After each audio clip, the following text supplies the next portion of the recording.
그 오늘 읽은 말씀을 세 번역에 다시 보면 이렇게 되어 있습니다.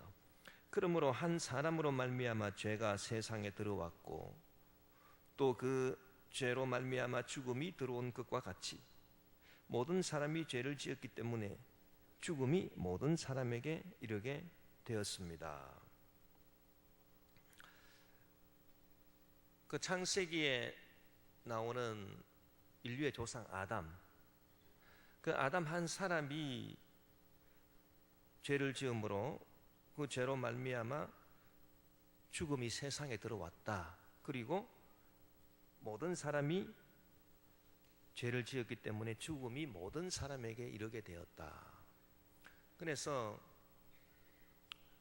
아담이라고 하는 그 이름이요, 그 말뜻이 아담이 사람이란 뜻입니다. 그러니까 아담이라고 하는 그 이름이 그 사람을 대표하는 이름이다. 그렇게 볼 수 있습니다. 그러니까 아담의 범죄로 인해서 죄가 세상에 들어오고 그 아담으로 말미암아 그 후손들이 모두가 다 죄인 신세가 되어버리고 말았다는 것입니다. 그것을 우리는 원죄라고 말하지 않습니까? 그래서 이제 원죄가 있고 자범죄가 있는데요. 그 원죄라고 하는 것은 아담으로 말미암아 들어온 죄가 그 후손들에게 미치는, 그래서 다윗이 고백한 것처럼 모친이 죄 중에 나를 잉태하였나이다. 그러니까 사람이 태어나기 전부터 어머니 뱃속에서부터 그 죄로 물들어져 가지고 태어난다는 것 아닙니까? 이게 원죄거든요. 이 원죄로 말미암아 모든 사람이 이제 다 아담 이래로 죄인이 된 겁니다.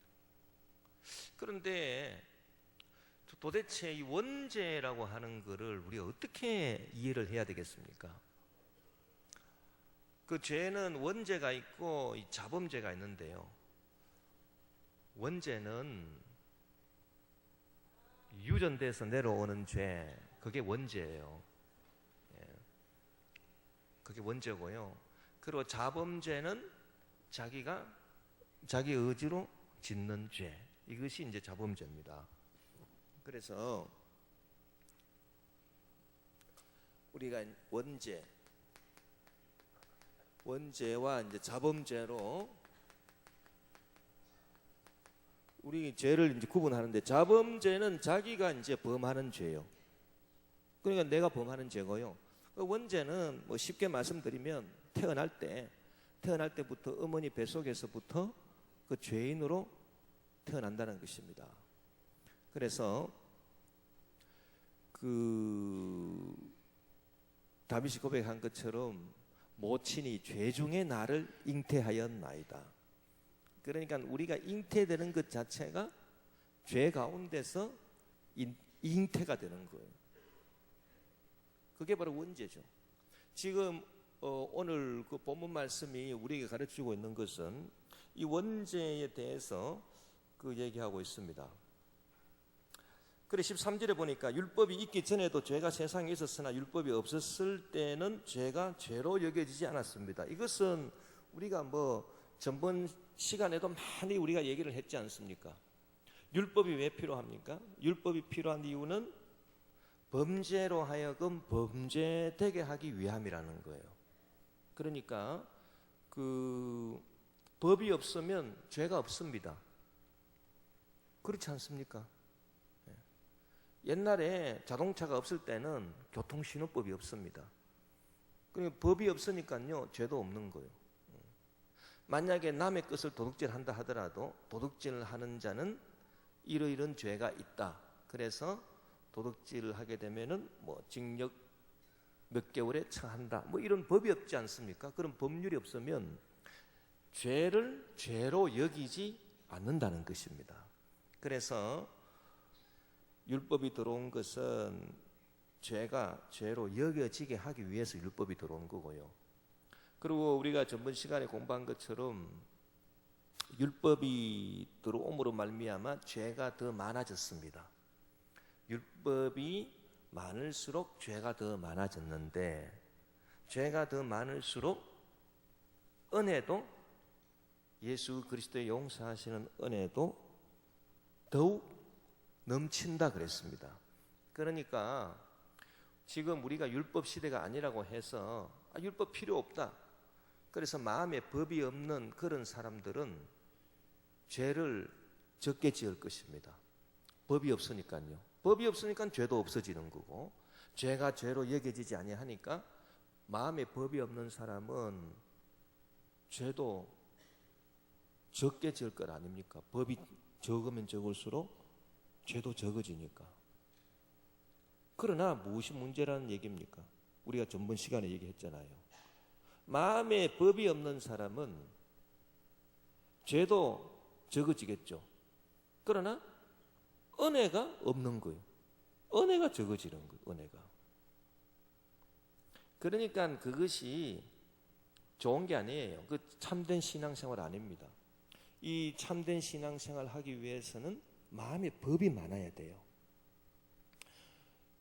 그 법을 지키라고 많은 게 아니고요.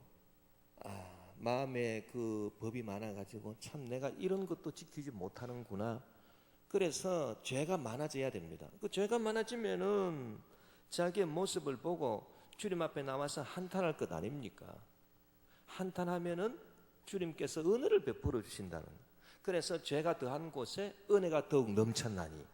그러니까 우리는 죄가 더 많아지는 것, 이게 중요한 게 아니고 은혜를 더 많이 누리는 것, 이게 핵심이지 않습니까?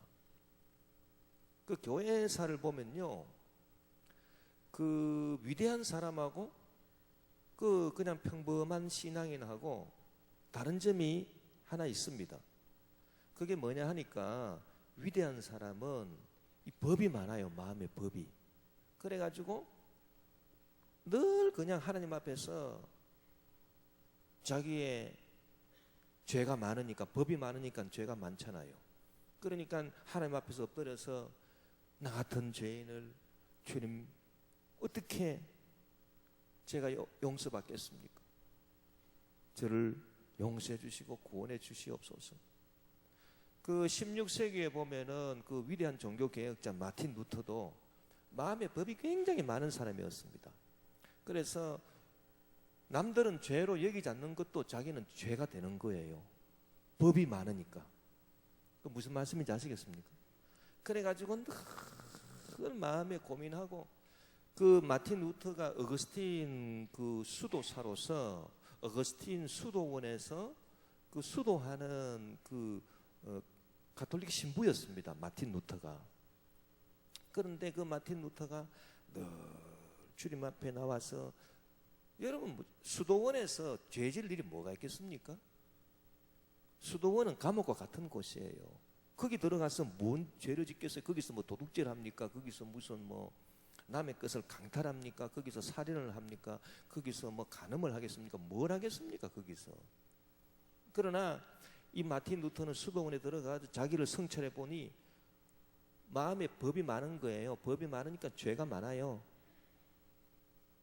그러니까 주님 앞에 엎드려가지고, 주님 어떻게 하면 이 죄인이 용서받을 수 있겠습니까? 어떻게 하면 제가 의로워질 수 있겠습니까? 그래서 고민하면서 깨달은 것이, 내 행위로 말미암아 의롭다함을 얻는 것이 아니고 주 예수 그리스도 십자가 보혈을 믿음으로 말미암아 의롭다함을 얻는 것이구나. 그래서 오직 의인은 믿음으로 말미암아 살리라, 이 귀한 교훈을 얻지 않았습니까? 그러니까 마음의 법이 많아야 된다는 거예요. 우리 여의도 순문 김포교회 성도 여러분, 마음의 법이 많으시기를 바랍니다. 그리고 그 교회사에 보면은 그 16세기 때 그 마틴 루터가 종교 개혁을 하면서 그 우리 개신교가 확 일어나게 되니까 가톨릭 진영에서도 자기 반성이 일어나가지고 그 반동 종교 개혁이라 이래서 가톨릭 안에서도 교회 개혁자가 나왔습니다. 그 사람이 그 이그나티우스 로요올라라고 하는 사람인데요. 로요올라의 이그나티우스라고 하는 사람인데, 그 사람 이렇게 그 행적을 보면은, 그분 행적을 보면은 그분이 이제 그 예수회를 만들었거든. 예수회를 만들어 가지고 그 당시 이제 유럽이 그 마틴 루터파가 확 강해져 가지고, 루터파가 유럽의 한 절반 정도를 영향력을 차지하게 되니까 이 가톨릭 안에서 자성 운동이 일어나 가지고 우리도 정신 차려야 되겠다. 그래서 이그나티우스 로요라를 중심으로 해서 그 자성 운동이 일어나 가지고 막 경건 운동하고, 그리고 해외로 말씀을 전하겠다. 그래서 그 루터파는 유럽에서만 있었지, 언감생심 뭐 아시아나 뭐 아메리카나 뭐 대륙으로 나갈 생각을 못했습니다. 그런데 이그나티우스 로요라가 예수회를 만들어 가지고 저 프랑스 파리 그 몽마르트 떡의 그 성심 성당이라고 하는 데가 있습니다. 그 사크레 꾀르라고 하는 그 성당에서 그 이그나티우스 로요라하고 그 함께한 그 6명의 그 형제들이 서원을 하고, 그렇게 해서 복음 전파의 예수회를 만들어 가지고 거기서 막 선교사를 보낸 거예요. 그래서 루터파보다 200년 앞서 선교사를 보내 가지고 일본, 아메리카, 뭐 아시아 막 보냈습니다. 그래서 뭐 그 결과로 일본에도 가톨릭이 전파되고, 우리나라도 그 구교가 가톨릭이 개신교보다 100년 앞서서 들어오게 되고, 선교를 이렇게 선점을 해가지고요. 그래서 그때 저 남미 막 다 이렇게 그 예수회가 복음을 전한 거예요. 그때 루터파가 먼저 복음을 그렇게 전했더라면 지금은 우리 개신교가 훨씬 더 커졌을 거예요. 그런데 그때 이그나티우스 로요라의 그 예수회가 그 루터파보다 적어도 200년 앞서가지고 그렇게 막 전도를 세계 선교를 했기 때문에 지금 전 세계 그 크리스찬 이라고 불리는 그 인구 가운데 11억이 가톨릭 아닙니까? 그리고 개신교가 3억 5천밖에 안 됩니다. 전 세계적으로.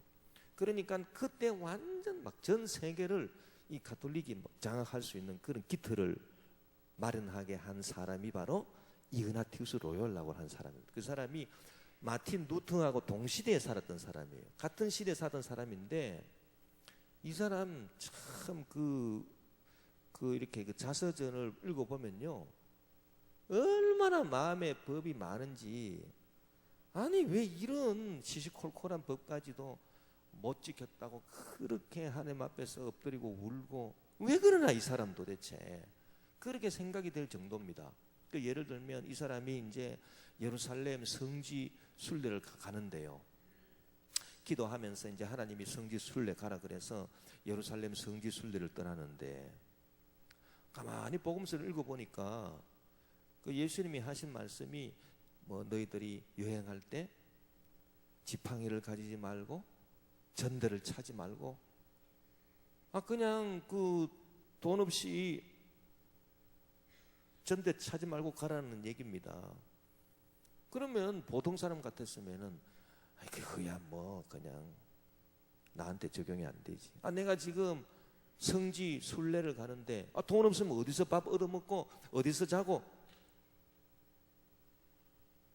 그러니까 이 말씀은 나한테 해당되는 게 아니다, 뭐 그렇게 할 거 아니겠습니까? 그런데 이 사람은요, 처음에는 그렇게 자기도 생각해가지고 전대 돈을 두둑이 차고 길을 떠났어요. 길을 떠나다가 막 자꾸 막 그 말씀이 막 자기를 때리는 거예요. 그게 법이 되는 거예요, 그 말씀이. 그래가지고 야, 여행할 때 전대를 차지 말라 했는데 너는 왜 그렇게 전대를 많이 차냐? 요새 같으면 상상도 못하죠. 요새 그런 사람 어디 있겠습니까? 요새 그런 목사가 있겠습니까? 아무도 없습니다, 요새. 그런데 막 이분은요, 막 그거를 막 그래가지고 너무 막 그게 막 고민이 된 거예요. 그래서 세심증을 앓게 됐어요. 그래가지고 야, 이게 죄인가 죄가 아닌가 물어봐야 되겠다. 그래가지고 그 성당에 고해 신부한 사람을 찾아가가지고 여행할 때 돈을 가지고 가는 게 이게 복음서에 비추어 보아서 죄가 됩니까 안 됩니까 물어보니까 그 신부가 하는 말이, 무슨 죄가 된다고 그게 그러냐, 당신 그 세심증에 걸렸다, 정신 차리라.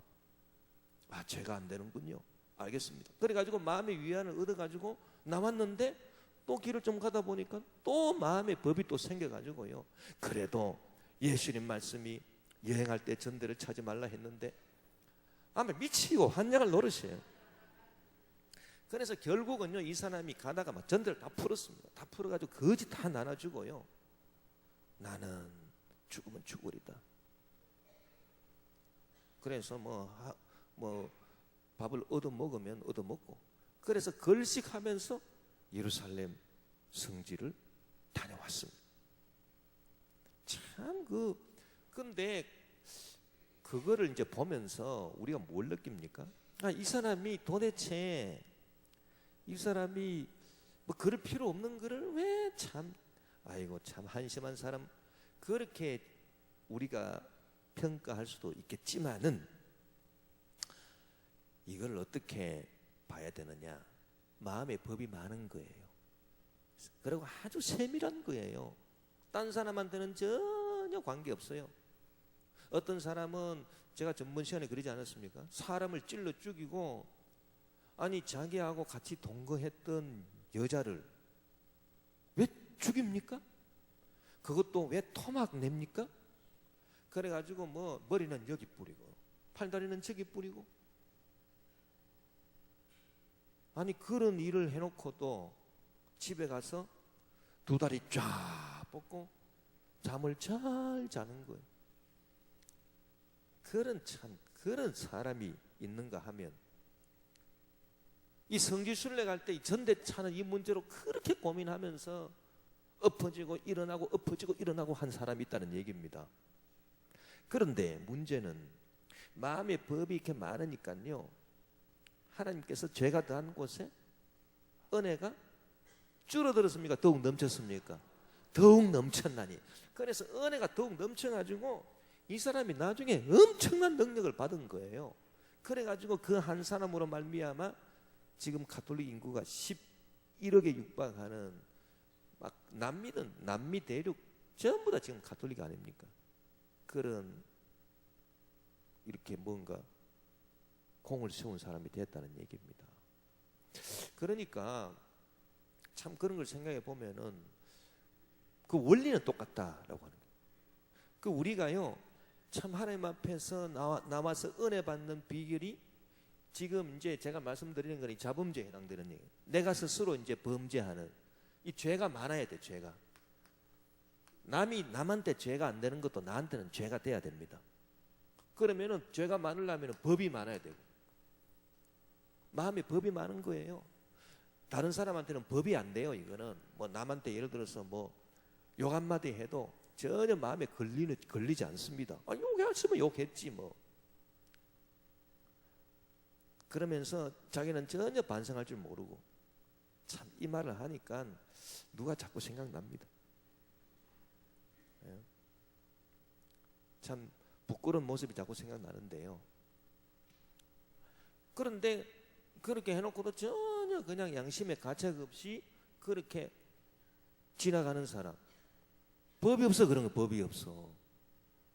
그런데 법이 너무 세심해가지고요, 욕이 아니라 남한테 그냥 이렇게 퉁명스럽게 말 한 번 이렇게 내질러도 그것이 막 마음의 법이 돼가지고 막 마음을 막 괴롭게 하고, 그런 사람.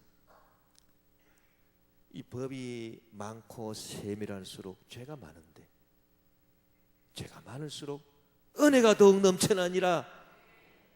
그게 바로 그 신앙 훈련 아니겠습니까? 우리가 행위로 말미암아 구원받는 것은 아닙니다. 그러나 이렇게 자기 성찰이, 자기를 스스로 성찰하는 그것이 참 중요하다는 것 아니겠습니까? 예를 들어서 교회에서 우리가 봉사하고 헌신하면서도 어떤 사람은 막 교회를 이용해 가지고요, 참 그런 사람 많습니다.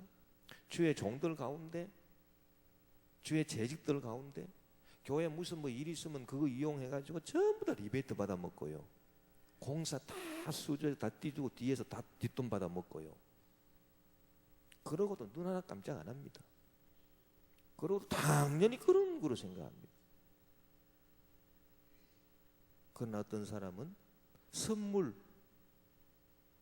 선물 양말 한 짝 받아도요. 아, 내가 이거 저 공사 부탁한 사람들 내가 왜 선물 양말 한 짝 받아 먹냐? 그래가지고 마음이 막 괴로운 사람이 있어요. 오늘날 우리 신앙생활의 문제는 바로 이 법의 문제인 것입니다. 이 법이 참 세밀해야 됩니다. 예. 이 법이 막 무뎌지니까 죄가 없어지고, 죄가 없으니까 좋아요. 마음도 편안하고 얼마나 좋습니까? 그런데 문제는 은혜가 없어. 은혜가 뭐 죄만 없으면 좋겠는데요. 은혜가 하나도 없습니다. 능력도 안 나타납니다. 그게 문제 아니겠습니까?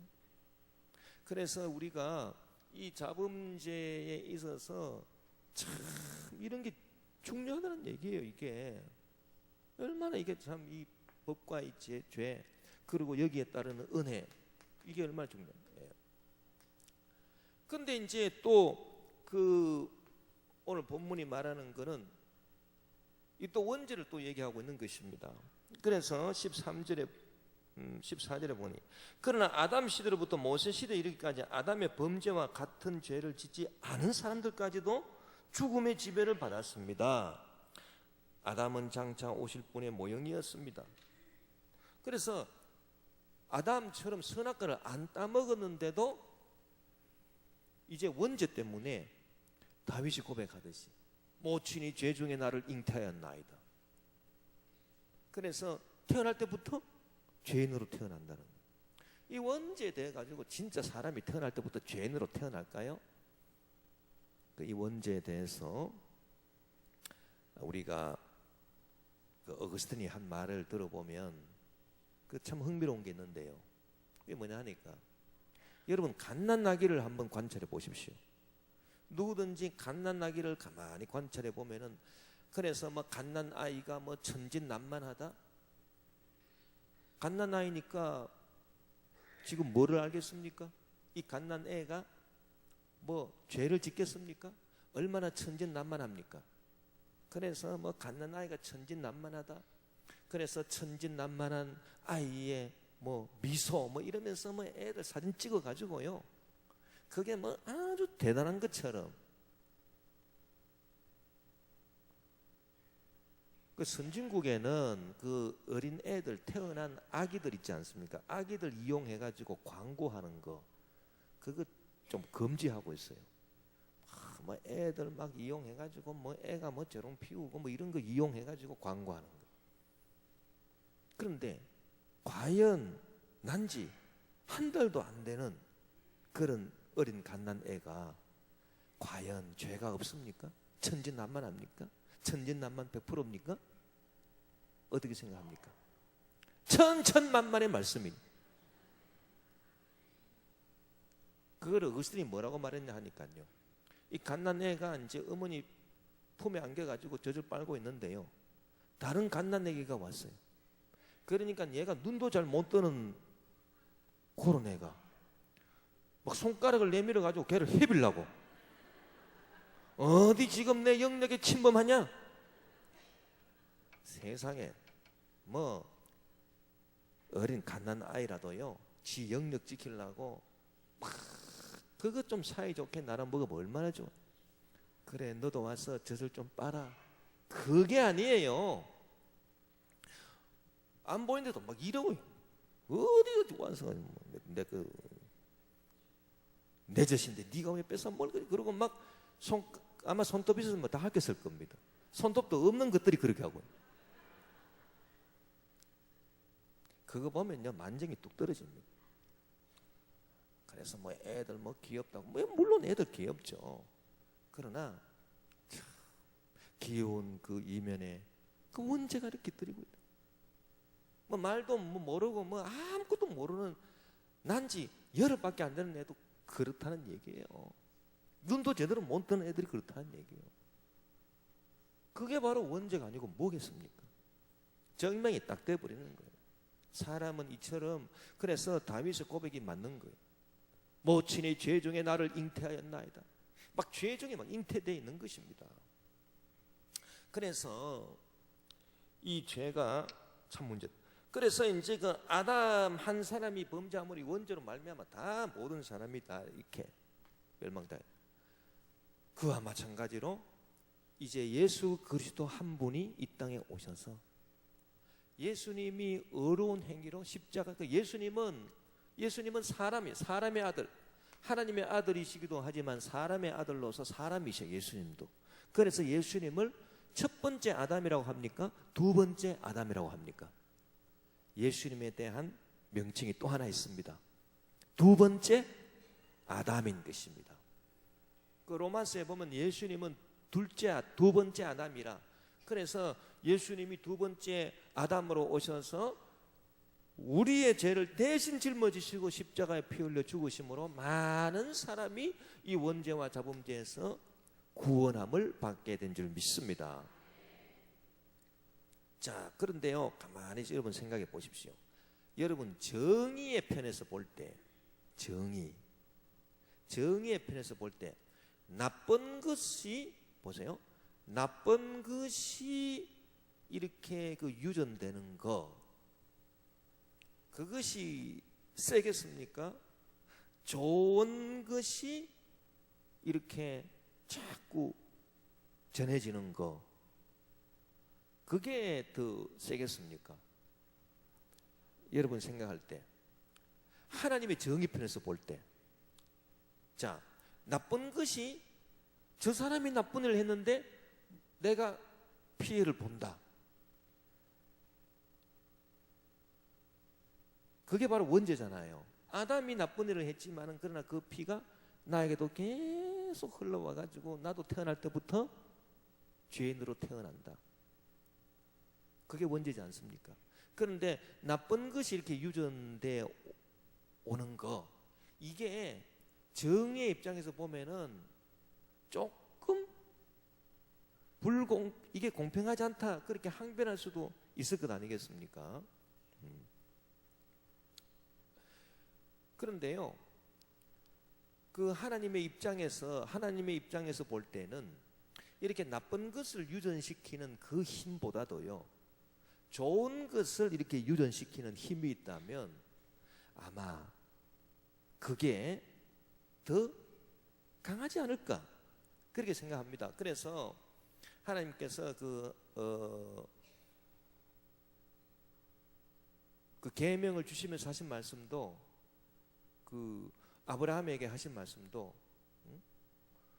그 너를 저주하는 자에게 내가 저주하고 너를 축복하는 자는 내가 축복한다 그러는데요, 하나님의 말씀을 잘 지켜 행하는 자는 그 복이 수천대 이르게 하고, 하나님 말씀 잘 지키지 못한 자는 그 저주가 수천대 이르게 합니까?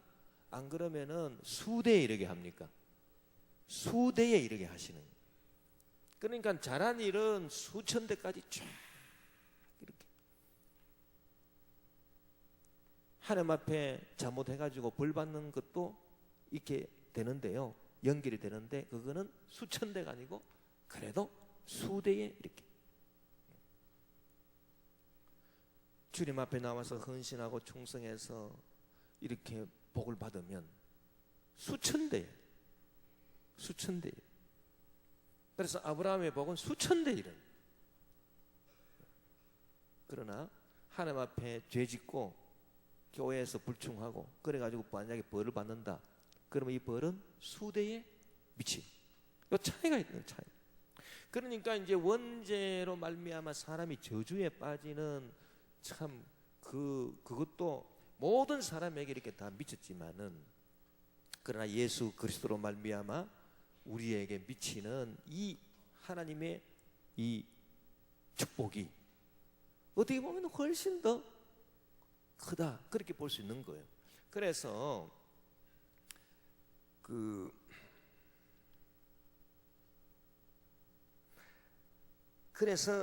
15절 말씀에 하나님께서 은혜를 베푸실 때에 생긴 일은 아담 한 사람이 범죄했을 때에 생긴 일과 같지 않습니다. 한 사람의 범죄로 많은 사람이 죽었으나 하나님의 은혜와 예수 그리스도 한 사람의 은혜로 말미암은 선물은 많은 사람에게 더욱 더 넘쳐나게 되었습니다. 그러니까 사망이 사람들에게 역사하는 것보다도 그리스도 예수로 말미암아 은혜가 역사하는 게 더 넘쳐나가지고 그 은혜가 사망 권세를 물리쳤다는 얘기 아니겠습니까? 그 물리쳤기 때문에 예수 그리스도 안에서 지금 우리는 지금 우리는 원죄도 흐르고 있고 우리한테는 예수 그리스도 은혜도 흐르고 있는 거예요. 그러나 이 예수 그리스도의 은혜가 훨씬 더 강력하게 역사하기 때문에 이 원죄의 효과를 다 물리치고도 이렇게 남는 게 있다는 얘기예요. 그러니까 우리가 주 예수 그리스도의 은혜로 말미암아 더욱더 하나님의 구원의 선물을 받게 되었다. 뭐 그런 얘기입니다. 그러니까 그 하나님 앞에 헌신하고 충성하고 착한 일 하면은 그 상이요, 그 상급이 여러분 대대로 수천대에 이르고, 만약에 우리가 하나님 앞에서 잘못하면 그 저주가 수대에 이르고, 그러니까 참 어려운 행동이 악한 행동보다도 훨씬 더 파급 효과가 오래가고 더 세다는 것 아닙니까? 그러니까 우리는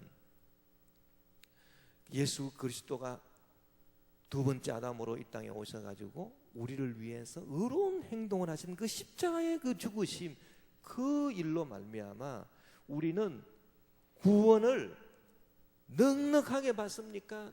겨우 찰랑찰랑하게 받습니까? 넉넉하게 받는다는 거예요. 왜냐하면 이 저주의 세력, 아담 후손으로서 우리가 갖고 있는 이 저주의 세력을, 이 축복의 구원의 세력이 능히 다 그거를 다 이렇게 그걸 다 없애고도 이렇게 남음이 있다는 얘기예요. 그래서 주 예수 그리스도로 말미암아 우리가 은혜를 더욱더 넘치게 받게 되느니라. 할렐루야. 그래서 오늘 본문 말씀이 이제 그 얘기고요. 도대체 그렇다면은 이 우리가 전번 이제 시간에 살펴본 것은 욕심, 그 죄, 지금 이제 이게 죄론인데 죄가 어떤 것인가라고 하는 죄론. 그래서 그 원죄가 있고 자범죄가 있다. 그 죄론인데요. 이 죄, 우리가 전번 시간에는 죄를 낳는 욕심. 그래서 육신의 정욕, 안목의 정 이런 거 우리가 전번 시간에 공부했지 않습니까? 이 욕심이 죄보다 더 근원적이니까요. 그러면 이 죄를 짓는 것에 대해서 죄는 뭐냐? 죄가 무엇인가라고 하는 것을 우리가 알아보아야 되겠습니다. 죄는 이제 그 율법이 오기 전에는 죄를 죄로 여기지 아니했다 그랬습니다. 그렇다고 해서 죄가 없는 것은 아닙니다. 죄가 있긴 있지만 죄를 죄로 인정을 안 했을 뿐이지, 법이 없으니까. 죄는 있었다는 얘기예요.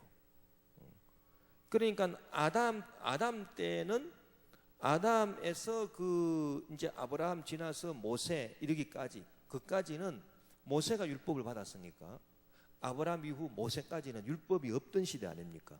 율법이 없지만은 그때 태어난 사람들은 죄인 아닙니까? 죄인은 죄인이에요. 단지 죄가 죄로 인정을 안 받았을 뿐이에요. 그러나 그들도 역시 죄인이에요. 죄인.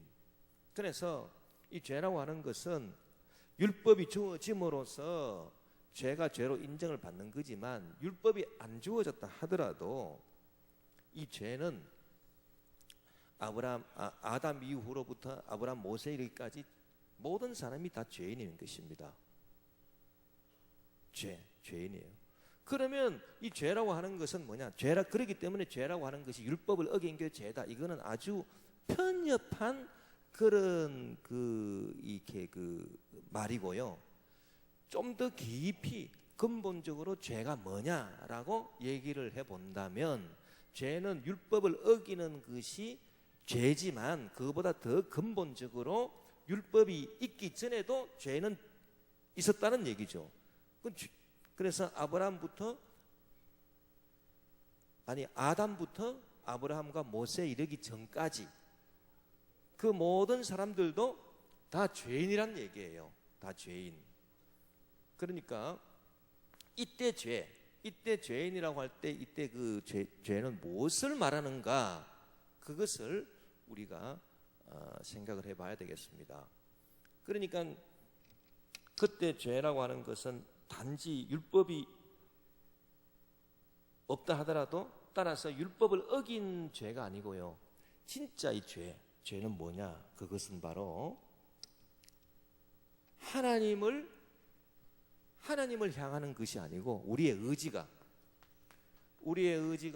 하나님을 향하는 것이 아니고 무엇을 향한다는 것입니까? 하나님보다 피조물, 이 세상 피조물을 우리 마음이 향하게 될 때 우리 의지의 왜곡이 일어나게 되고 그것이 바로 죄라고 하는 얘기예요. 결국은 그것이 바로 죄다. 그래서 자, 우리가 마땅히 우리를 지어주신 하나님을 우리가 피조물보다도 더 사랑해야 되지 않습니까? 그런데 그렇지 않다는 것입니다. 그게 바로 죄라는 것입니다. 그래서 우리가 공부를 했던 그 로마서 그 1장에 보면 피조물을 조물주보다 어떻게 한다고요? 더 섬김이라. 그래서 로마서 1장 그 25절에 이런 그들이 하나님의 진리를 거짓 것으로 바꾸어 피조물을 조물주보다 더 경배하고 섬김이라. 주는 곧 영원히 찬송할 이시로다. 아멘. 그러니까 피조물을 하나님보다 더 섬김이라. 그게 죄라는 얘기입니다. 그게 바로 죄인 거예요. 그 율법을 어긴 게 죄다. 이거는 율법 시대 이후로 적용되는 것인데 그것은 편협한 정의고요. 죄에 대한 죄를 더 근본적으로 올바르게 정의하자면 로마서 1장 25절처럼 피조물을 조물주 하나님보다 더 경배하고 섬기는 것, 이게 바로 죄라고 하는 것입니다. 그래서 이 하나님이 아니라 이 피조물로 우리의 마음이 향하게 하는 그 의지, 그게 바로 죄다. 그게 바로 죄라는 거. 그래서 이 부분에 대해서 어거스틴이 그 고백록에서 말한 게 있습니다. 세상의 모든 것은 변화하기 때문에 영혼이 참 쉴 곳이 되지 못하는데 하나님의 그 품으로 영혼이 향하는 것이 아니고 이 세상의 변화무쌍한 것에 영혼이 향해서 거기에 의지하는 것, 그것이 바로 죄고, 그 죄를 지을 때 이 세상이 다 지나가서 없어진다 그러지 않았습니까? 요한일서 2장 15절에서 17절에 이 세상에 있는 모든 것이 육신의 정욕, 안목이죠, 이생의 자랑이니 이런 다 하나님께로부터 온 것이 아니로 세상으로부터 온 것이라. 세상도 그 정욕도 지나가서 없어지되 하나님의 뜻을 행하는 자는 영원히 거하느니라. 그래서 죄를 범하게 되면 이제 사라지고 만다는 얘기예요. 그 부분에 대해서 어거스틴이 이렇게 고백하고 있습니다. 세상에 아름다운 것이란 존재하다가 없어지고 맙니다. 그들의 존재에는 그 시작이 있고 성숙으로의 성장이 있으며 나중에는 늙어 소멸됩니다. 비록 모든 것이 다 늙지 않는다고 할지라도 없어지기 마련입니다. 그러므로 그들이 존재하기 시작할 때부터 빨리 자라나 성숙하려 하면 할수록 빨리 험으로 달려간 것과 마찬가지입니다. 이것이 바로 세상 피조물에 존재하는 법칙인 것입니다. 우리가 젊은 시절에 그런 얘기 했잖아요. 10대 때는요 시간이 너무 안 가는 거예요. 그래가지고 너 몇 살이야? 야 11살이야 12살이. 야 니 11살밖에 안 됐어? 15살짜리가 와가지고요 너 언제 15 내 나이 될래. 꼬맹이들 같으니라고 뭐 이러고 막. 그 10대는 그래요, 10대. 그래서 막 18세, 19세 이제 성인식 하고 나면은 그 10대 뭐 10대 꼬마들 보고 너네들 참 그때는 빨리 막 시간 가기를 막 원해가지고요. 그러다가 이제 20대, 30대, 40대 이제 점점 늙어지면은 나이를 말하는데 만으로도 안 돼가지고 외국 나이를 도입해가지고 외국 나이 도입하면은 지금 우리나라 사람 나이보다 2살이 적거든요. 그래서 외국 나이 도입해가지고 당신 몇 살이요? 나 60. 원래 우리나라 나이 60인데 나 58세요. 그러고 있습니다. 자, 이게 지금 바로 이제 어거스틴이 바로 이제 하는 말이 그건데. 그래서 그들이 존재하기 시작할 때부터 빨리 자라나가지고 성숙하려 하면 할수록 빨리 험으로 달려가는 것과 마찬가지입니다. 이 세상이 그렇다는 얘기예요. 그리고 이렇게 빨리 지나가서 앞에 있던 것들이 없어지고 뒤에 있는 것이 나오고 또 앞에 있는 게 없어지고 그렇게 해야지만 이 세상이 굴러가는 운명에 처해 있다는 것입니다. 이 피조물이. 그래서 자 보세요. 우리가 지금 살아가는 이 피조물의 운명이 뭐냐 하면요. 아침이 있잖아요. 그러면 아침이 계속 아침으로 있다. 그러면 막 이 세상이 깨지는 거예요. 이 세상은 존재할 수가 없어요. 아침 지나가야 돼. 점심이 왔어요. 아침이 지나가고 점심이 와야 됩니다. 그러면 점심이 계속 자리 잡고 있으면 되겠습니까? 야, 점심 빨리 지나가. 점심 지나가. 그 다음에 뭐가 와야 됩니까? 저녁이 또 와야 돼. 그러면 저녁이 계속 자리 잡고 있으면 이 세상이 굴러갑니까? 안 굴러가요. 야, 저녁 빨리 물러가. 그럼 밤이 왔어요. 그럼 밤이 계속 자리 잡고 있으면 세상이 굴러갑니까? 안 됩니다. 야, 밤 빨리 물러가. 그 다음에 새벽에 계속. 그래서 앞에 있던 것들이 이게 없어지고 뒤에 있는 것들이 나와야지만 이 세상이 굴러갈 수 있도록 그렇게 운명 지어진 것이 바로 이 세상이라는 거예요. 그러면서 어거스틴이 말한 바를 보면 꼭 뭐와 같으냐? 우리 이 우주의 법칙하고 같다는 것입니다. 자, 하나님께서 이 세상에게 준 운명이 무엇인가 하니 그들은 함께 존재하지 않는 여러 사물들의 일부분으로서 지나가 소멸되고 서로 잇따라 존재해 가면서 이 우주를 형성해 갑니다.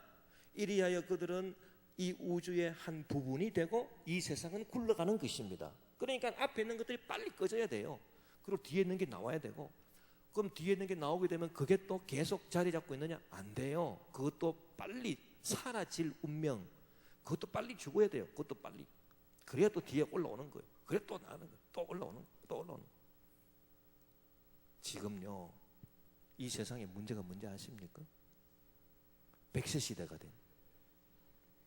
지금 이 100세 시대가 되니까 지금 큰일 났어요, 사실. 지금 이게 경제적으로 봐가지고 이게 지금 막 젊은 세대가요, 막 불만이 가득해지는. 왜? 젊은 세대 씩 빠지게 벌어가지고 이제 막 100세까지 막 다 이제 갖다 바쳐야 되는 거예요. 아이고, 옛날에는 7, 80대 다 가주셨는데 요새는 안 가요. 100세 돼야 가시는 거예요. 그러니까 막 젊은 세대가 얼마나 부담이 많습니까? 그러니까 이게 막 경제적으로 보면은 이 한 나라가 다 늙어져 가지고요. 그럼 100세, 그러면 예를 들어서 뭐 60 이상 되신 분들은 40년 동안을 어떻게 합니까? 불로소득. 일 안 해요, 일 안 하고 그냥 다 먹는 거예요. 그러니까 막 젊은 세들이 막 불만이 팽배해가지고 아마 혁명이 일어난다면 이제 젊은 세들이 막 깃발 들고 빨리 가다오 이러면서 막 그럴 날이 오네. 그러니까 이게 참, 이게 먹고 살겠다고요? 그러니까 앞에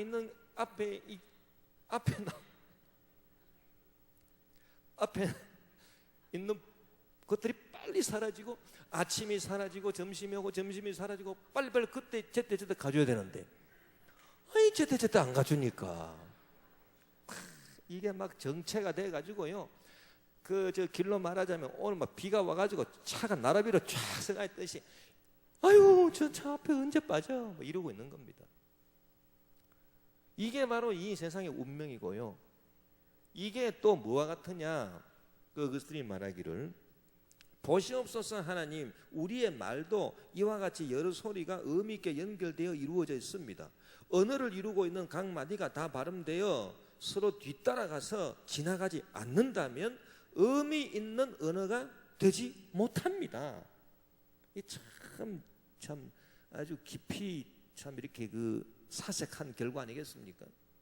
이 사람이 이 어거스틴의 고백록을 읽으면 참 생각이 참 이 사람 참 생각이 깊구나, 많은 걸 배웁니다. 자, 보십시오. 우리의 말도 그렇다는 거예요. 예를 들어서 말이 의미가 되기 위해서 앞에 음절이 빨리 사라져야 돼요. 예를 들어 의미 되는 말 한 가지를 나는 오늘 교회에 왔습니다.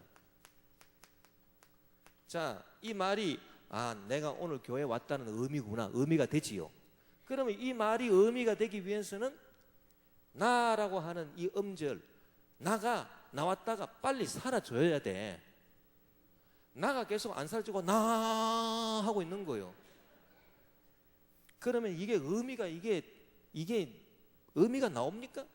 의미가 안 나오는 거예요. 나가 나왔으면 빨리 나가 사라지고요. 그 다음에 는이 나와야 되는 거예요. 그래서 나는, 그럼 는이 또 계속 있으면 되겠습니까? 나는, 나가 사라지고 는 그러면 되겠습니까? 는도 이제 사라져. 그럼 그 다음에 오가 빨리 나와야 돼요. 그러면 오가 오 하고 있으면 또 되겠습니까? 그럼 의미가 되겠습니까? 안 됩니다. 오도 이제 사라져야 되는 거예요. 그 다음에 늘이 나와서 늘 이러고. 그러니까 이게 바로, 이게 뭡니까? 이 한 말이 의미가 생긴다. 그러니까 의미가 있다라고 하는 게 이 말이 굴러가는 거다, 그 말 아닙니까? 말이 굴러가서 의미가 생기기 위해서는 이 한 음절 한 음절이 나왔다가 사라지고, 나왔다 사라지고, 나왔다 사라지고, 나왔다 꺼지고, 나왔다 사라지고, 나왔다 죽어 없어지고, 이렇게 해야지만 이게 의미가 있다는 얘기예요. 그와 마찬가지로 이 세상, 이 피조물의 운명이 바로 그거란 얘기입니다. 이 세상에 모든 것이 생겨났다가 빨리 꺼져야 돼. 빨랑. 그래야 이 세상이 굴러가는 의미가 있다는 얘기예요. 그게 바로 이 세상의 운명이라고 하는 것입니다. 그런 운명이 바로 이 피조물의 세계라고 하는 것입니다. 그러나 하나님은 그렇지 않다. 하나님은 영원히 변치 아니하시는 하나님. 할렐루야. 그렇기 때문에요, 이런 피조물, 이 썩어져 없어질 이 피조물을 하나님보다 더 사랑해가지고, 아까 우리가 읽은 그 로마서 1장 25절 말씀처럼 이는 피조물을 조물주보다 더 경배하고 섬김이라. 그게 바로 죄라고 하는 것입니다. 그게 죄. 율법을 어기는 게 죄가 아니고 그보다 더 근본적으로요, 이런 썩어져 없어질 세상, 그리고 거기다가 한마디 더 붙인다면 썩어져 없어져야 굴러가게 되어 있는 이 세상,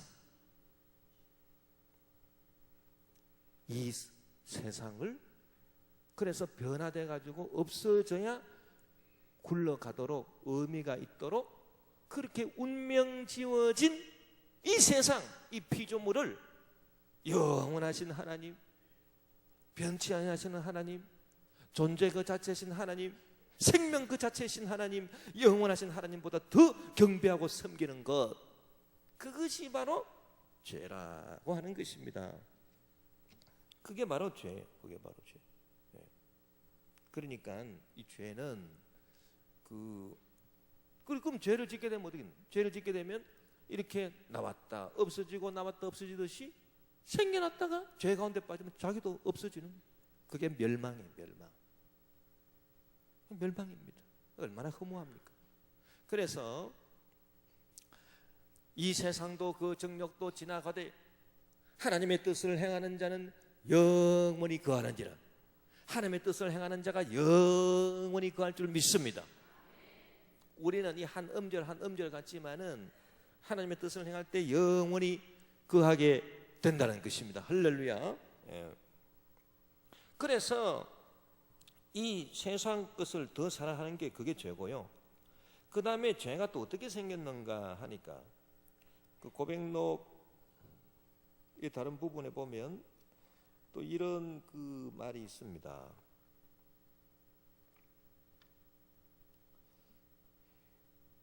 이 의지가요, 내 의지가 이렇게 하나님보다 세상을 따르게 한 게 죄인데요. 세상을 따르게 함으로써 어떻게 되냐 하면은 이 의지가요, 쇠사슬처럼 나를 묶었다는 것입니다. 그래서 우리가 죄를 짓는다라고 하면은 죄의 사슬이라고 그러지 않습니까? 죄 사슬. 주여 우리를 죄의 사슬에서 풀어주소서. 죄가 사슬, 이렇게 사슬이 돼가지고 이렇게 사슬이 되어서 우리를 얽어매는 이 체인, 이게 죄인데요. 이 사슬이 이루어져 있는, 이게 무엇인가, 무슨 사슬이 이렇게 연결되어 있는가? 거기에 이제 얘기한 거 보니까 원수가 내 의지를 지배하여 쇠사슬을 만드는데요. 이 쇠사슬이 어떻게 이루어졌는가 하니 내 의지가 하나님을 떠나 피조물로 향함으로써 육신의 정욕이 생겼고요, 유욕이 생겼고, 그래서 유욕, 그 육신의 정욕이라고 하는 것은 그 아담 하와가 하나님을 떠나서 선악과를 바라볼 때 먹음직스럽고 보암직스럽고 탐스럽다. 그래서 하나님을 떠나서 피조물을 바라보는 게 그게 죄라고 그러지 않았습니까? 그때 생긴 게 유욕, 육신의 정욕, 유욕. 이 유욕이 첫째 한 꼬리가 딱 된 거예요. 딱 돼버렸어요. 그 다음 유욕을 계속 따름으로 버릇이 되었으며, 이 유욕을 계속 따라가기 때문에 이제 버릇이 되었다.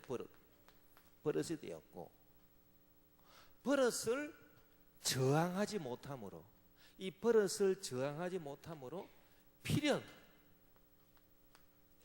그렇게 할 수밖에 없는 이 필연이 돼 가지고요. 그래서 이게 막 사슬이 돼 가지고 이렇게 나를 노예로 묶어버렸다는 것입니다. 죄의 노예로. 그래서 죄는 사슬이고, 이 사슬이 어떻게 형성됐느냐?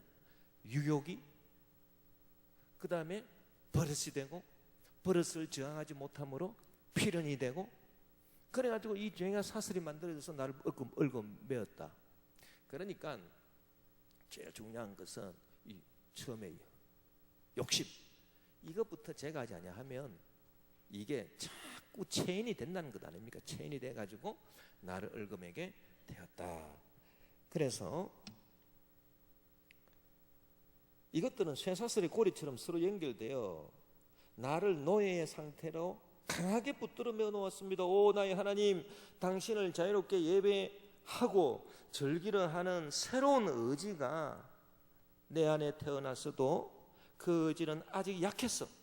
오랫동안 나를 사로잡고 있었던 강한 옛날 의지를 이겨내지 못하고 그 옛날 의지로 만들어진 이 죄의 사슬을 끊을 수가 없었습니다. 이리하여 내 마음은 나의 두 의지, 즉 옛날 의지와 새로운 의지, 나를 자유롭게 하시는 당신을 예배하고 당신 안에서 기쁨을 누리고자 하는, 피조물보다 당신 안에서 기쁨을 누리고자 하는 새로운 의지, 즉 옛날 의지, 육신의 소욕과 새 의지, 영의 소욕이 서로 내 안에서 싸워 내 영혼을 찢어 놓았습니다. 이게 그 어거스틴이 고백하는 오호라 나는 공고한 사람이로다. 이 사망의 몸에서 누가 나를 건져내라. 그 바울이 고백한 그 고백처럼 어거스틴이 이렇게 고백을 하고 있는 것입니다. 그래서요, 이제 이게 바로 이제 죄인데, 자, 그러면은 이 죄라고 하는 것을 우리가 또 이제 다른 식으로 우리가 한번 생각을 해볼 때, 죄는 이 의지인데요, 의지. 의지인데, 이 의지의 문제는요, 자, 의지라고 하는 거는 뭐를 하려고 한다라고 하는 거예요.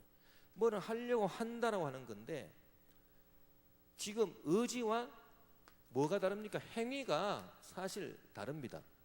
의지는 하려고 하는 거고, 행위는 그것을 실천에 옮기는 게 행위잖아요. 그러면 자, 의지가 죄가 됩니까? 행위를 해야지만 죄가 됩니까? 세상적으로 말하자면 행위를 해야지만 죄가 되잖아요. 마음속으로 저거 훔쳤으면 좋겠다, 막 의지가 막 이렇게 막 나와도 안 훔치면 죄가 안 되잖아요. 그런데 예수님은 뭐라고 말씀했습니까? 의지가 왜곡돼 가지고 어떤 가능성만 갖고 있어도 그게 뭐래요? 그게 바로 죄라는 거예요. 그러니까 이 성경이 말하는 죄는 이 세상 이 죄보다 더 깊어요. 행위를 안 했다 하더라도 의지 자체가 중요한, 의지 자체가. 그러니까 지금 이 빵을 안 훔쳐 먹었을 뿐이지 벌써 내 의지는 노리고 있는 거죠. 그러면 벌써 죄를 짓고 있는 거예요. 그래서 뭐라고 말했습니까? 예를 들어서 나는 정결합니다. 정결하기는 뭐 정결해? 예를 들어서 그 여자를 보고 음욕을 품는 자마다 뭐라고 말했습니까? 죄를 안 지었다 그랬습니까? 이미 간음했다 그랬습니까? 이미 간음하였느니라. 그런 게 다 이게 의지의 문제잖아요. 의지의 문제. 그래서 이 의지는 가능성입니까? 의지는 현실성입니까? 의지는 무슨 행동을 옮기는 현실성이 아니고요, 현실로 나타나는 게 아니고 의지는 가능성의 문제예요. 그런데 이 가능성의 문제가 바로 의지의 문제고요, 이 가능성부터 죄로 친다는 얘기입니다. 그게 바로 성경이 가르쳐주는 죄라는 거예요. 그래서 이 가능성으로 이제 죄 짓는 그 단계를 어떻게 얘기를 하나 하니까, 자, 아담 하와의 상태가 있고요, 행동으로 죄 짓기 전에 이 아담 하와의 상태가 어떤 가능성이 있었는가, 이때 가능성이 어떤 가능성인가, 이게 바로 죄 안 지을 가능성입니다. 죄 안 지을 가능성. 죄 안 지을 가능성. 근데 죄 안 지을 가능성이라고 하니까, 죄 안 지을 가능성이라고 하니까 또 이 가능성이란 말은 그 반대, 죄 안 지을 가능성이 있다. 그러면 다른 말로 하면 요 속에 죄 지을 가능성도 있다는 겁니까? 없다는 겁니까? 그것도 있다는 얘기예요. 그래서 죄 안 지을 가능성은 결국 죄 지을 가능성. 요 두 가지를 아담 하와가 선악과 따먹기 전에 요 두 가지 가능성을 갖고 있었던 거예요. 이게 죄 지을 가능성이 있는 거하고 죄 안 지을 가능성이 있는 거하고 사실은 같은 말이에요. 그렇잖아요. 나는 죄 안 지을 가능성이 있다. 그러면 그게 바로 또 죄를 지을 수도 있다는 거 아닙니까? 그러니까 죄 지을 가능성이란 얘기예요. 그런데 이제 아담 하와가 진짜 이제 죄 안 지을 가능성, 죄 지을 가능성이 있었는데요, 하나님을 거역하고 반역해서 선악과를 따먹었습니다. 실제 죄를 지었습니다. 타락했습니다. 그 타락하고 난 다음에는 그러면 이 가능성이 어떻게 됐습니까? 가능성이 어떻게 됐냐? 죄 안 지을 가능성은 사라지고 죄 지을 가능성만 남았다? 이게 죄 지을 가능성만 남았다? 사실 그 말인데요. 죄를 안 지을 수 없게 되었다는 것입니다. 그래서 죄 안 지을 가능성이 없음. 반드시 죄를 짓게 됨. 그래서 죄 안 지을 가능성, 그 죄 안 지을 가능성은 사실 죄 지을 가능성인데요. 이 죄 안 지을 가능성이 없다. 그러니까 반드시 죄를 짓는다. 무슨 일을 해도 이제는 죄 지을 수밖에 없다는 얘기예요. 자, 그러고 난 다음에 예수님으로 말미암아 우리가 예수를 믿음으로 말미암아 다시 회복이 됩니다. 예수 그리스도 안에서 우리는 어떻게 됩니까? 다시 이 상태로 죄 안 지을 가능성으로 다시 돌아가는 거예요. 다시 돌아가는데 이제 천국에 가야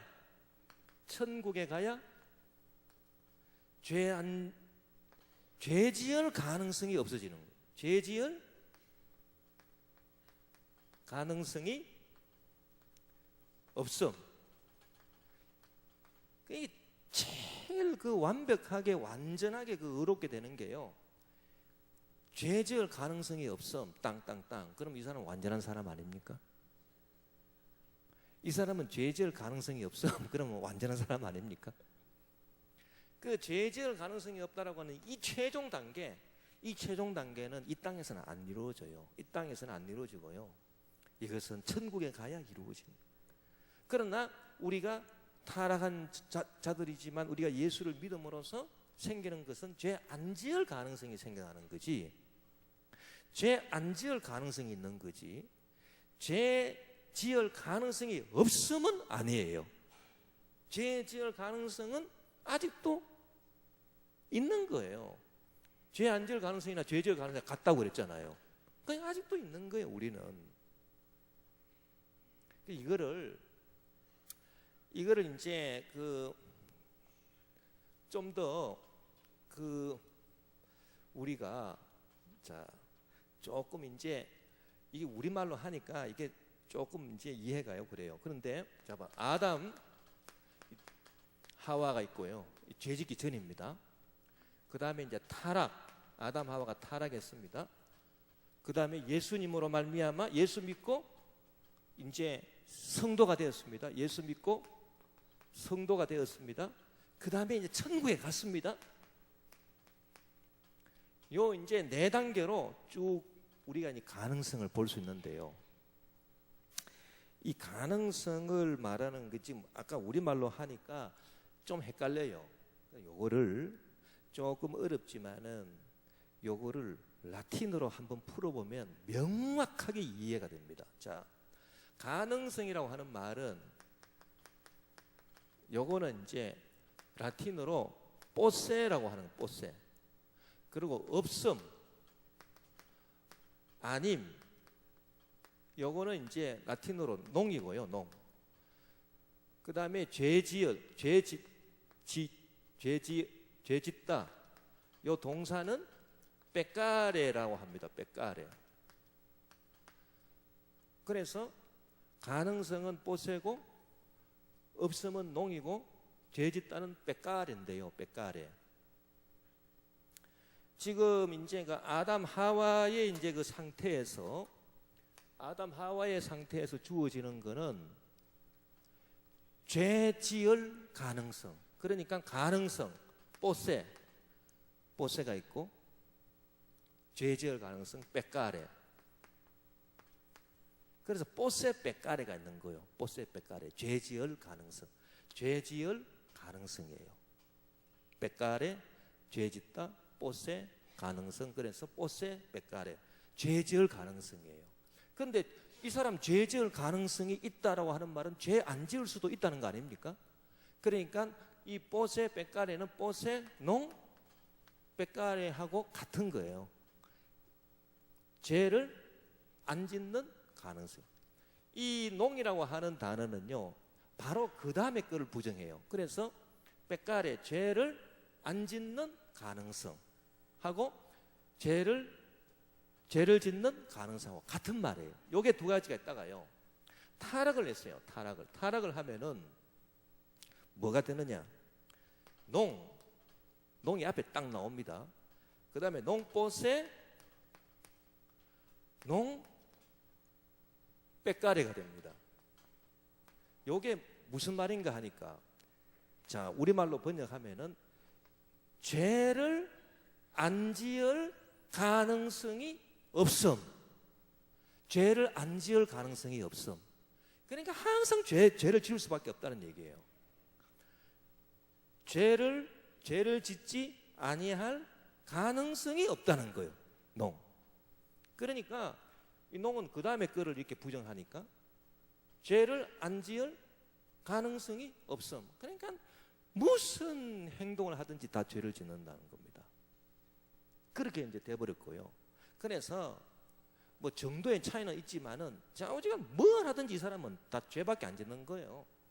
이제 예수님 모셨습니다. 예수님 모셔가지고 이제 그 예수님 은혜로 회복된 사람은 이제 어떻게 되느냐? 다시 이 상태로 올라갑니다. 뽀세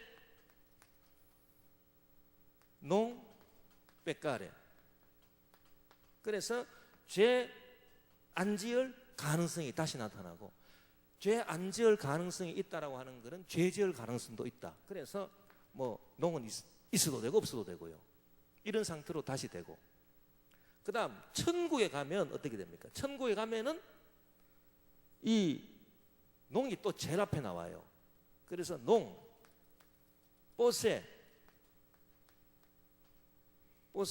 뭡니까? 여기 뭐가 나오겠습니까? 빽가레. 그래가지고 이게 참 좋은 건데요, 이게 무슨 말이냐 하니까, 자 보세요. 죄 지을 가능성이 없음. 농은 그 다음 거를 부정하니까 죄 지을 가능성이 없음. 완벽한 그런 의인이 천국에서 되는 겁니다. 그러니까 이렇게 그 죄에 대한 그 죄가 그 행위가 아니고 의지고요. 의지는 가능성인데, 이 가능성으로 이제 따져보자면 아담 하와 때는 죄를 죄 지을 가능성하고요, 죄를 안 지을 가능성, 이게 같이 있는 거예요. 그러니까 죄 지을 가능성이 있다. 그러면 죄 안 지을 가능성도 있다는 말이니까 뭐 죄 안 지을 가능성이나 죄 지을 가능성이나 같은 말이 되겠습니다. 사실은 그렇게 됐는데요. 이제 타락하고 난 다음에는 선악과를 따먹었어요. 그 다음에는 이 의지가 어떻게 됐나? 이 의지의 가능성이, 타락한 인간의 그 의지의 가능성은 원죄와 자범죄로 말미암아 어떻게 됐습니까? 죄를 안 지을 가능성이 없음. 그러니까 반드시 죄를 짓는다는 거예요. 죄를 안 지을 가능성이 없음. 완전히 무슨 일을 하든지 정도의 차이는 있지만 죄를 지을 수밖에 없다. 하는 행동마다 죄를 지을 수밖에 없다는 거예요. 그렇게 됐다가 이제 타락한 사람들 가운데서 예수 믿고 성도가 되지 않았습니까? 그러면 어떻게 됩니까? 성도가 되면은 다시 이 상태가 회복돼 가지고 죄를 안 지을 가능성이 있다. 죄를 안 지을 가능성으로 또 되는 거예요. 그러면 죄 안 지을 가능성이 있다고 하는 거는 죄 지을 가능성도 있다는 겁니까? 없다는 겁니까? 그것도 있다. 그러니까 죄 지을 가능성이 또 있고 또 죄 안 지을 가능성이 있다는 얘기예요. 그런데 천국에 가면요, 어떻게 된다고요? 죄 지을 가능성이 없음. 가능성이 없어져. 죄 지을 가능성이 없어져. 이게 바로 완벽하게 어렵게 되는 그런 상태라는 거예요. 그래서 그 어거스틴이 이 죄의 이제 그 가능성의 변천을 이렇게 얘기합니다. 뽀세 빽가레에서 농뽀세 농빽가레로, 그러다가 이제 뽀세 농빽가레로, 그러다가 농뽀세 빽가레로 이렇게 쭉 변하게 되는 것이다. 지금 이제 그 우리가 가지고 있는 지금 우리는 어떤 상태겠습니까? 우리는 바로 이 상태예요. 예수 믿고 성도가 됐기 때문에 우리가 하는 것마다 죄를 지을 수밖에 없다. 그건 아니에요. 죄를 안 지을 가능성도 있어요. 그러나 죄 지을 가능성과 같이 있어요. 지금 이 상태예요, 우린. 그러나 죄 지을 가능성이 아예 없는, 죄 지을 가능성이 없는, 이거는 천국에 가서 얻게 되고, 아직 그 예수 믿지 않고 그 타락한 그 가운데 있는 사람은 원죄가 계속 그 효과가 계속 남아있기 때문에 하는 것마다 죄를 지을 수밖에 없어요. 그래서 죄를 안 지을 가능성이 없다. 죄를 안 지을 가능성이 없다. 그러니까 늘 죄를 짓는다는 얘기입니다. 그렇게 돼버리는 것이다. 그래서 우리가 이 뽀세는 가능성이고 없으면 농이고 죄 짓다는 빼까리인데 요거를 잘 이렇게 그 라틴어로 이렇게 그 구분을 해서 이렇게 우리가 알아볼 수도 있습니다. 그러니까 우리가 천국에 가면 완벽하게 우리가 의롭다 하심을 얻게 되고, 이 세상에 사는 동안에는 죄 지을 가능성과 죄 안 지을 가능성이 성도들에게도 항상 있는 거 아닙니까? 이 두 가능성 가운데 우리는 죄 안 지을 가능성을 이렇게 행위로 그 현실화 시킬 수 있는 저와 여러분 되기를 힘써야 될 줄 믿습니다. 할렐루야. 우리 주여 한번 부르고 동성으로 기도합시다.